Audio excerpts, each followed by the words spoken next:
परिवार की छाँव। आपकी नज़र में परिवार क्या होता है? सिर्फ खून का रिश्ता या वो छाँव जिसके नीचे हर दुख छोटा लगता है? इस कहानी में हम मिलते हैं एक ऐसे परिवार से जो वक्त की तपती धूप में बिखरता है, लेकिन जब रिश्तों की छाँव दोबारा साथ आती है तो हर जख्म भर जाता है। हरराम सिंह का परिवार कभी संयुक्त था। उनके खेतों में मेहनत से पैदा हुई फसलें और घर में बसते हंसी के सुर, यही उनकी दुनिया थी। पर वक्त ने करवट ली। राजेश सबसे बड़ा बेटा शहर में इंजीनियर है और वही शहर में घर बनाकर रहता है और साल में एक बार आता है। संदीप दूसरा बेटा, उसका मन अब व्यापार में था और वह गांव की सादगी से उब गया था। अविनाश सबसे छोटा, पढ़ाई में तेज लेकिन परिवार से दूर, जो सबसे समझदार था।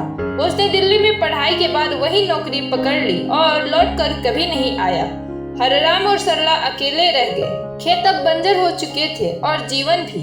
सरला बीमार पड़ जाती है, बेटों को खबर दी जाती है लेकिन कोई समय पर नहीं पहुंचता। हरराम अकेले ही पत्नी की सेवा करता है पर सरला की हालत गंभीर होती है। तब राकेश और संदीप आते हैं, पर सिर्फ दिखावे के लिए। अस्पताल में इलाज के लिए हरराम सरला के पुराने गहने बेच देता है। बेटों को यह तकलीफ होती है कि पिता ने उनसे बिना पूछे घर का सामान क्यों बेचा। सरला की मौत के बाद घर में और रिश्तों में सन्नाटा छा जाता है। सरला की अंतिम यात्रा के बाद तीनों बेटे जमीन जायदाद को लेकर लड़ने लगते हैं। हरराम को बहुत बुरा लगता है। उसने जिनके लिए जिंदगी भर मेहनत की, वे अब उसे ही बोझ मानने लगे हैं। राकेश कहता है, पापा अब आप हमारे साथ शहर चलिए, गांव में अब कौन है? संदीप बोलता है, चलो सब बांट लेते ताकि कोई कल को दावा ना करे।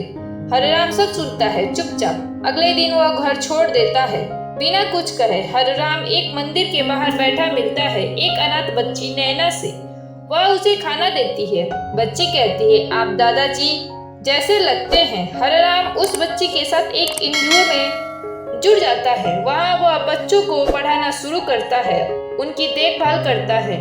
वहाँ उसे फिर से जीने की वजह मिलती है। इधर बेटों को खबर मिलती है कि उनके पिता कहीं लापता है। राकेश को थोड़ा अफसोस होता है। संदीप को चिंता सिर्फ जमीन की होती है।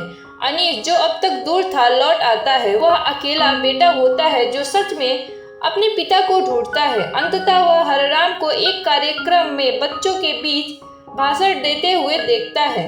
अविनाश भावुक हो जाता है। वह हरराम से माफी मांगता है। अनीश अपने पिता को वापस गांव लाने की जिद करता है। हरराम कहता है, अब मैं वहां नहीं लौट सकता जहां सिर्फ दीवारें बची हैं, रिश्ते नहीं। अविनाश कुछ नहीं कहता, बस झुक जाता है। अगले दिन हरराम के आश्रम में राकेश और संदीप भी आ जाते हैं। तीनों बेटे अपने पिता से माफी मांगते हैं। वह पहली बार उन्हें अपने बच्चों की तरह गले लगाते हैं। हरराम गांव लौटता है लेकिन इस बार अकेला नहीं। तीनों बेटे, बहुएं और पोते पोतियां उसके साथ हैं। पुराने खेतों को फिर से उपजाऊ बनाया जाता है। घर में फिर से रौनक लौट आती है।